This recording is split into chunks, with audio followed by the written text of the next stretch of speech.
Oh, don't talk to me about the council, Jean. I've been on the phone to them 3 times this week. Did I not tell you?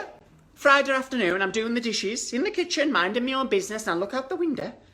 There's only a bloody rat hanging from my flower baskets, the good uns from B&Q. I said to our Barry, here, come and look at this. Next minute, Roland and the kids are doing a ceilidh around the bird bath in the garden. So Barry, a.k.a. the Pied Piper of bloody Hamlin, goes out with a rolling pin to try and get rid of them. Didn't do a very good job, Jean, did he? Because that night we're lying in bed and I scratch, scratch, scratch.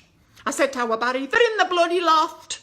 Next morning, I go into my wardrobe and the little gets have only chewed one of every pair of shoes I've got. Could have cried, Jean.